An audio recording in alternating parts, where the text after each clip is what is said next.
ডাকসু নির্বাচনের প্রচার প্রচারণা শেষ, এখন ভোটের অপেক্ষা।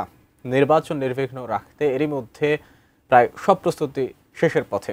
সে সময় কেন্দ্রে বুথ নির্মাণের কাজ চলছে। আগামীকাল সকাল 8টা থেকে বিকেল 4টা পর্যন্ত 8টি কেন্দ্রের 810টি বুথে ভোট দেবেন প্রায় 40,000 ভোটার। প্রস্তুতি খবর জানাতে টিএসসি থেকে সরাসরি যোগ দিচ্ছেন সহকর্মী কিশোর জাহান। কিশোর, এর আগে আমরা বুথ তৈরির কাজ দেখাচ্ছিলেন এবং জানাচ্ছিলেন ডাকসু নির্বাচনের খবরাখবর। এখন আপনার কাছে আর কি তথ্য রয়েছে জানাবেন? আমেজ আসলে পুরো ক্যাম্পাসে বিরাজ করছে এবং আপনি জানেন গতকালকে রাত্রে 11টা পর্যন্ত কিন্তু প্রার্থীরা প্রচার প্রচারণা চালিয়েছেন এবং আজকে সারাদিন আসলে কোনো প্রচার প্রচারণা নেই। আজকে আসলে প্রস্তুতি চলছে। এই মুহূর্তে যেখানে দাঁড়িয়ে আছি, এটি আসলে যে 8টি কেন্দ্র করা হয়েছে শিক্ষার্থীদের জন্য, তার মধ্যে সবচেয়ে বেশি সংখ্যক ভোটারের জন্য যে কেন্দ্র সেটি হচ্ছে টিএসসি, এবং এখানে আসলে রোকেয়া হলে শিক্ষার্থী যারা আছেন তারা ভোট দিতে আসবেন।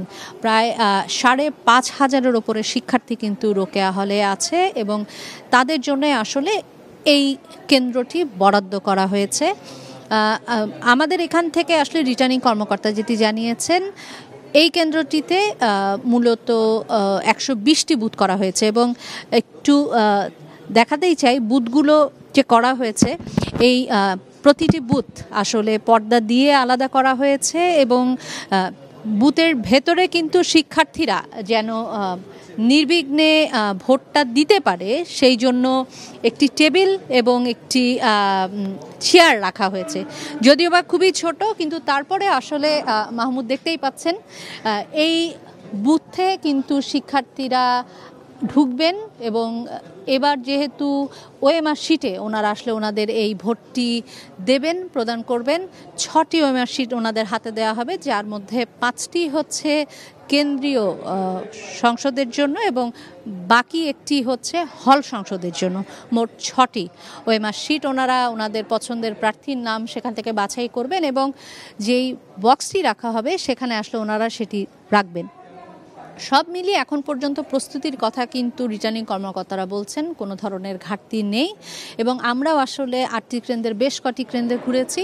বলতে হবে প্রস্তুতি প্রায় শেষের দিকে এবং ব্যালট বক্স সহ যেগুলো আনার কথা বলা হচ্ছে সেগুলো আসলে যেহেতু আগামীকালকে সকাল 8টা থেকে ভোট গ্রহণ শুরু হবে, তার আগেই আসলে কেন্দ্রগুলোতে ব্যালট বক্স সহ ওএমআর শিট সেগুলো আসলে পাঠানো হবে, সেরকমটি আমাদেরকে কিন্তু নির্বাচন কমিশন থেকে জানানো হয়েছে।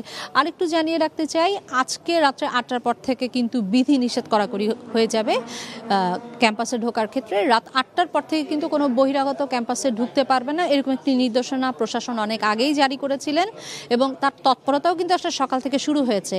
এরই মধ্যে পুলিশের কন্ট্রোল রুম কিন্তু বসেছে টিএসসির ঠিক বাইরে এবং 8টি চেকপোস্ট আসলে প্রবেশ যেই মুখ, সেই 8টি পোস্টে 8টি চেকপোস্ট, পুলিশের চেকপোস্ট বসছে বহিরাগতরা যেন ঢুকতে না পারে সেটি নিশ্চিত করতে। সব মিলিয়ে এখন পর্যন্ত প্রশাসন আশাবাদী ভোটটা ভালো হবে এবং কাল যেহেতু সকাল 8টা থেকে ভোট গ্রহণ এবং সারাদিনই চলবে 8টা থেকে বিকেল 4টা পর্যন্ত, প্রশাসন বলছে যেই প্রক্রিয়া ওনারা আগাচ্ছেন কালকে রাতের মধ্যেই হয়তো বা ফলাফল ওনারা জানাতে সক্ষম হবেন।